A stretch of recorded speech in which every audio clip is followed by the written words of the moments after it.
It's Mike and Robin here in the morning on Sky7, and we are so excited to be sitting here with 4 awesome, amazing musicians. Yeah, the studio just got really crowded. What's going on here? You should warn me about these things. That's right. Yeah. Well, we are here with Journey's Voyager, the cover band for Journey, who's going to be playing, the TAD Management Group that's going to be playing at the Apache Junction Performing Arts Center on March 20th. And so we want to welcome you 4 gentlemen here. We are so privileged to have you guys. Thanks for having us. Great to have you.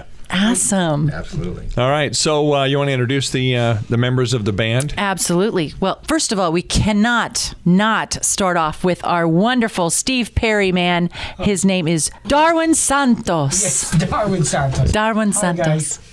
Yes. Very cool. Good For to be here. great things about you. Can't wait to hear you. Oh my gosh. Makes me nervous. Awesome. And on keys, we have Kevin. Our drummer here is Tommy. And our guitar player is Rick Clausen. And you've known Rick for a long time. Very long time. But I won't say how many years. A month and a day. A month and a day. All right. And your bass player is not here. A bass player, he lives in West Phoenix. He was unable to make it. He was invited. His name is Bill Fry. Bill Fry.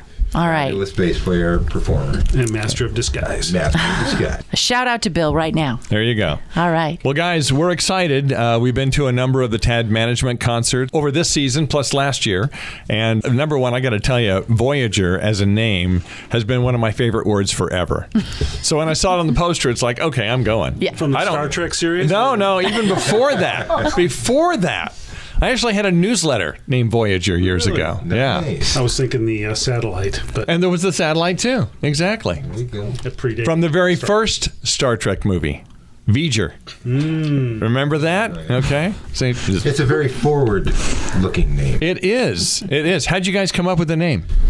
Well, I came up with the name because I was thinking at the time, well, we can't do something like Journey this or Journey that, but then since then I found out there are a lot of tribute bands that actually include the names of the band they're paying tribute to, so I could have done that, but I thought, Journey, what's Journey, Voyager, how about Voyager? It just kind of rolled off quick. Cool. And we started working on the logo, which was important, and we took some elements from what Journey does and kind of changed it, and we even actually incorporated Phoenix, which is our hometown, into it by using the Phoenix bird as opposed to what Journey does, which is the bug. The Scarab. Yeah, the scarab. Yeah, the Scarab, yeah. Yeah, the scarab. So we kind of said, well, let's kind of make it our own, but we'll use all, the same color hues and things like that and kind of make it look, representative. Very cool. What led you to actually do a Journey tribute band? Well, that would be me too. Lean in. So I was, and Kevin was along with me at the time. We were in another cover band, and the singer in that cover band was a big Steve Perry fan and could sing relatively well. Steve Perry was a pretty good Steve Perry impersonator, if you will. And he had always wanted to do that. And he kind of forced our hand and was kind of like, I really want to do this. And I might get some other people to do it. And at the time I thought, I really love Journey. They're one of my favorite bands. And this would be a really good idea to do this. So let's do it. So we started working it up. We had obviously a different singer. We had a different guitar player. Billy was in the band playing bass. We started working it up. And that's kind of how it came about. And a few months later, lo and behold, Darwin ended up in the band. We did 2 shows as Voyager with our original lineup. Darwin 1.0. Yeah, Voyager 1.0. And then Darwin was 2.0, and I guess Rick is 3.0. We added Rick 2.5. Yeah, 2.5. Yeah, he was like a mid-cycle update. Yeah, he kind of was mid-cycle, but obviously a huge addition to the lineup, both of these guys. I mean, we wouldn't be where we're at without them. So how long ago was it that the band was formed? Started in 2016, the end of 2016, we did our first gig, and then we did another gig. I guess both of them were right at the end of 2016, December, and then we did our first gig with Darwin on March 10th of 2017. All right. And then our first gig with Rick on May 25th of 2017. 2018. 2018, excuse me. Well, then you must be doing really well because there's such a huge following already in such a short amount of time. We like to think we do okay, I guess. Well, I think it all boils down to the Journey is known for its vocals, and you cannot have a successful Journey band without a quarterback to deliver that message. And I got to say, Darwin, I've worked with a lot of vocalists in my time, and Darwin is right up there in the top 5 I've ever worked with, and he's fabulous. Unbelievable singer. So have you always emulated Stephen Perry, or? Actually, I started singing when I was 10 years old back in the Philippines at church. And then I was so little, and then I didn't know that I can sing until these people from church asked me if I can sing. I was 10 years old. And I loved to listen to Michael Jackson songs at that time. Oh. I always copy him, just listen, do his style. I just found myself that I'm singing.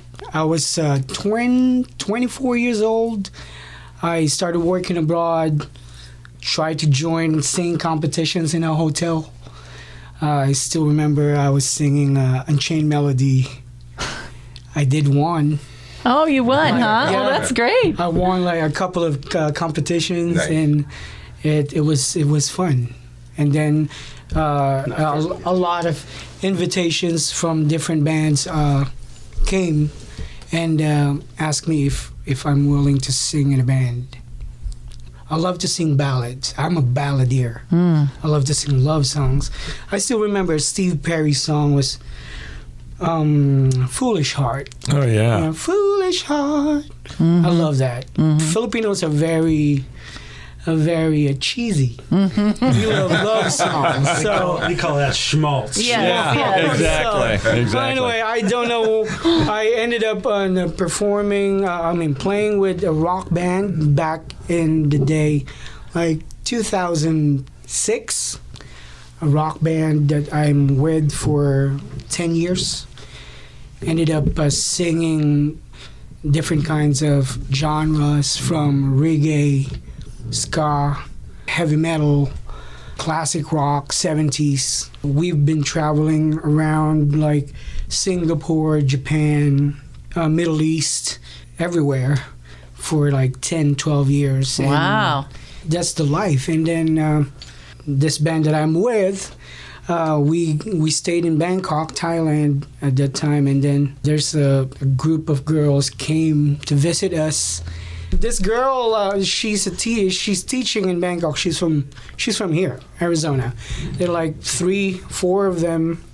We met at the bar where I was performing in Bangkok and introduced ourselves. And to make the story short, we got involved with each other and proposed to her, and I married her, and we moved here. Wow. To Arizona. So that's how you ended up in Arizona. Yes, yeah. I love to sing. I think it's Definitely a natural. thank you. You're a natural at it. Thank you so much. But that's all I know, that I love to sing. Journey's music is not easy. It's tough. Well, It's that's very what I'm difficult, thinking. But that's Yeah. something that you seem to have been able to grab onto pretty quickly. You do it pretty well. Thank you, but I'm just a singer that loves to sing. So then, do you try to sound like him, or is it just your natural voice and tone, timbre, and all of that is just very much like his? Well, usually for us, like Filipinos, as much as possible, if we hear a song that we love, we try to sound like the person who's singing. You try to emulate that singer. We try. So, but with this one, I thought, and when I started with them, I just want to sing like how I supposed to sing. But the past few weeks, I keep on seeing or looking on every Journey tribute, not just here in Arizona, but on YouTube, seeing them like they're trying to really copy him. So the past couple of weeks, I was like been listening a lot to Steve Perry, the old Steve Perry, and I was trying to listen and try to copy him, but I think while I'm listening to that every day, his spirit is coming in me. It's like I'm having goosebumps now. I think so. It's Osmosis. Very cool. I would love to. Yeah. So can I add that Steve Perry, I mean, being the original voice of Journey, now the Journey 2.0 has a new vocalist who he himself is Filipino, and he sings almost exactly like Steve Perry. And so it is such an incredible thing for us to have a similar kind of event happen. Yeah. That we have a Filipino that sings like Journey's Filipino singer who emulates Steve Perry so flawlessly. And so it really is an unbelievable experience to hear Darwin sing. Well, a Thank you. deeper irony to this was the singer in Voyager 1.0, his name was Steve, and we replaced him with a Filipino singer. Didn't even think about that until just now, man. Well, it is interesting, but It is. the voice, as Rick alluded to, the voice is the key component. I think almost to any tribute, the voice is really... To start there. Yeah, you have to start there. Sure. And that we were so fortunate to find Darwin and his commitment and his natural ability, because it is very difficult. But I will say the rest of the band, I think the rest of the band also does a great job in terms of, singing background vocals, which, and of course instrumentation as well. All right. Well, we're here with the Journey Voyager Band, and we're going to take a break right now, but we're looking forward to coming back and really talking to all of you guys about the history and where you've come from to get you this far.